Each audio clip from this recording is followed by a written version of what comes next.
my fellow stoner. Only person who passed me won, and I coughed. The icon.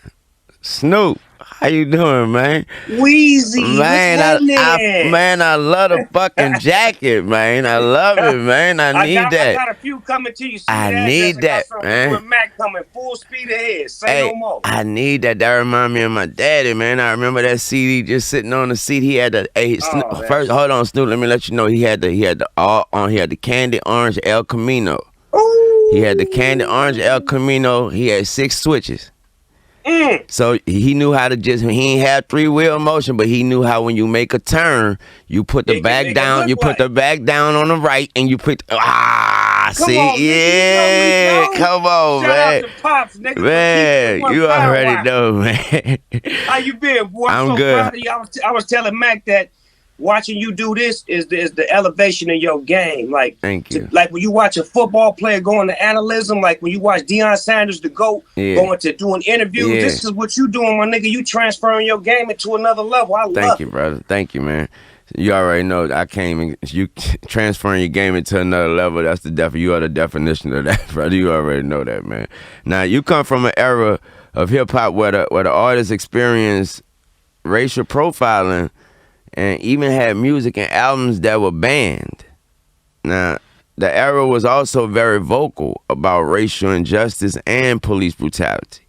Speak on the difference then and now, if there's any like, any comparison. Has it gotten worse, or has it, what you think?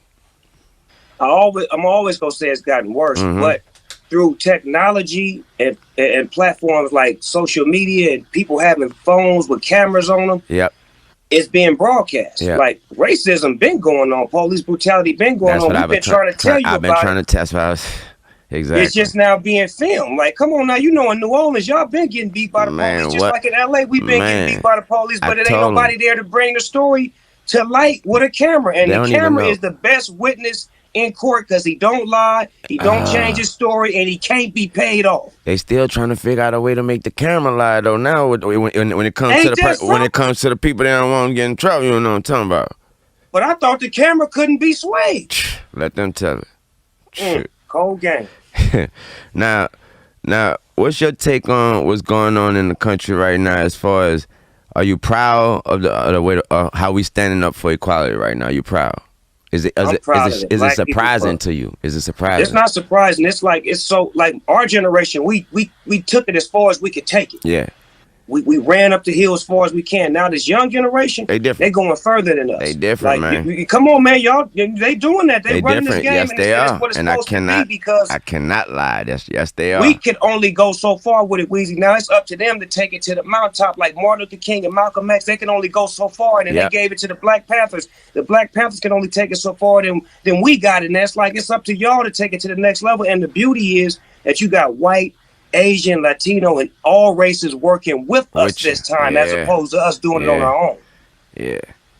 Now I seen this week that the mayor of Los Angeles, Mayor Eric Garcetti, he cut off like $150 million from the LAPD and plans to invest that into black communities. What's your opinion on that? That's a great step in the right direction because these police departments are overfunded and they're overprotected. So now we need to start taking that money out of their pocket and putting it back into our own communities where we could police ourselves. Because you know, like I know, ain't no police like a gangbanger in the neighborhood that don't gangbang no more. Who you talking to, boy? Come on, man. You already everybody listen to that. Everybody, what he say? Man, he mean more than the governor. He mean more than anybody. What? Man. Your mama can't get it could be stuff in the lawn in the yard that your mama can't get you to do. Let him tell you to do it. Watch how fast you do it. It's done, and you're going to do it every day. But see, those are the people that need to get the finances because they're the ones who actually patrolling and controlling the neighborhood. I think they should call all of the gang members that have stopped gang banging, that have organized their neighborhoods, that have put peace treaties in motion, and make sure that they get those finances and get them on a relationship with the police force. The new recruits, or the ones that's coming in that don't know how to deal with black folks, get them an understanding off the top so it won't be no misunderstanding down the road. Exactly. I just spoke to Mayor Bowser from D.C. She just spoke on something similar, just saying how the same thing, that we need to have more of us, basically. Police have more of us. We more of us on the squad, so when we see us coming, we don't feel too, you know what I mean? It's not too much Right, fear. because Wayne, like I always say, I grew up seeing black police officers in the black community. As I got older, I stopped seeing black police in the community. So that's a different look when you don't have somebody to say, hold on, let me holler at Lil Weezy real quick. Right. I know him. Don't shoot him. Right. Don't arrest him. Right. I know his mama. Right. I know his brother. Right. Let me get at him real quick. He's just a kid that's on the wrong path. Let me talk to him instead of let me beat him, let me shoot him, let me kill him. Exactly.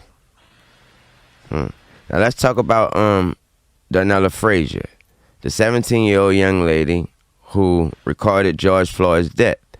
She's being bullied for not being involved, but also getting therapy for actually witnessing it. This is something that she'll be dealing with forever. Now, yes, and I posted on my page for all of the people to get her back and let her know that we got your back, sis. And we nullify bullies, and we the big bully. Because we the bullies bully. You hear me? So we wanted to give her some spirit so she can know that she did the right thing. And don't feel bad about it. And we're going to help you through this therapy because it's therapy for everybody. We all seen that. Yes, so we all need a little therapy. It ain't just you, baby girl. It's all of them. Yeah. Now, being the son of a Black Panthers and political activist, Pac often spoke on racial issues. How relevant is his music today? It's more relevant than ever. And when he spoke it, a lot of people looked at him crazy because he had a militant mind, but he had a mind that was ahead of his time. And one thing about me and him, when I got with him, he taught me like military. Like it was certain things that we talked about where he was like, we're military. I don't talk to your soldiers and you don't talk to my soldiers. I talk to you and you talk to your soldiers. Like he implemented that. And that's protocol and that's structure. And we don't have that. And that's what's missing. And I feel like what he was saying back then is what's going on right now. Everybody's coming together. They realizing that we need each other and we better together than separate. Amen. Now, is there anything else you like to speak on to let the people know? Well, you know, that versus battle. When they gonna get you in there?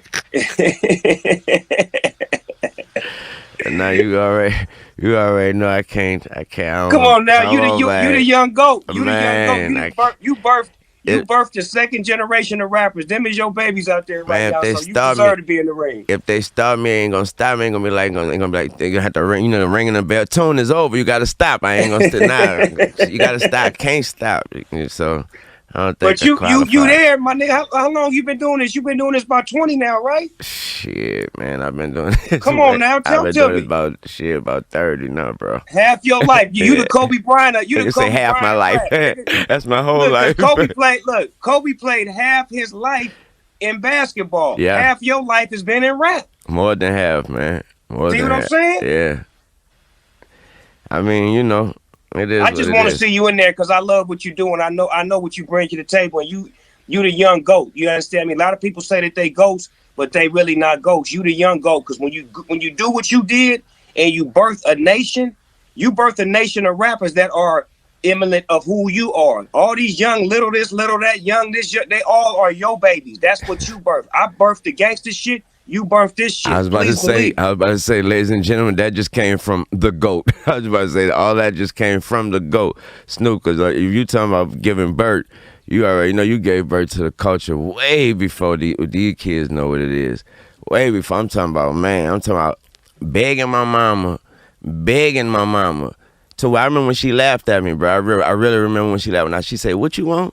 I said, "I want you to go out and get me a flannel shirt." She said, "A flannel?" I said, "Like a flannel." She said, I remember she bust out laughing. She said, "Is that what that's what y'all wearing these days? Flannel?" She was like, "Well, I'll buy you 20. Them bitches, they don't cost too much." I said, "Look," I said, "a pair of Dickies." Look, I said, "A pair of Dickies." She said, "Dickies." She said, "School pants?" I said some All-Stars. She said some All-Stars. She said, "Boy, that's about $100 outfit." But I said, "Why are you looking? You gonna be all right." I love this new wave right here. Yeah. We know how to take a little bit and make a lot out of it. And then that's when we came with the bling bling and the jewelry and the price went up. So come on, my nigga. But I gotta give y'all a shout out because I lived in New Orleans for 3 years when I was on No Limit. Uh-huh. And I watched Soldier Slim was my nigga. He was one of my real good friends, Man, right? rest in So, peace, man. Cuz used to take me to the Magnolias, and I used to slide through every once in a while when P be like, nigga, don't go back. And he be like, nigga, fuck that, we going back. And I go ride with this nigga. So it's like, to see y'all get it and to see y'all win and run with it, this is beautiful, my nigga. Man. I love the fact when Cash Money came and did what the fuck y'all did, appreciate man. Salute. Love, man. Love, man. I appreciate you, Snoop, man. I appreciate you for stopping by, man. Stay safe out there as you will. You know I love you. Keep doing what you're doing, love. Likewise, anytime you need me, you know you got me. Likewise, too, man. Let me get that jacket, too. Don't forget about me, man. I got something for you and Mac. Come and send me the address. Hey, Mac, shoot me the address so I can send it to you full speed ahead. ASAP. And I got something for the babies and the kids. Everybody, believe it. ASAP. Send me some of that smoke, too. Oh, nigga, you know I got you on that. I got my own shit, too, now. I'm going to send you. Send me some. I send you some. Fair exchange, no problem. Man, fair exchange, man. I love you, man. Love you, boy. Ladies and gentlemen, the legend, Snoop Dogg, man. That was just awesome, man. Awesome right there, man.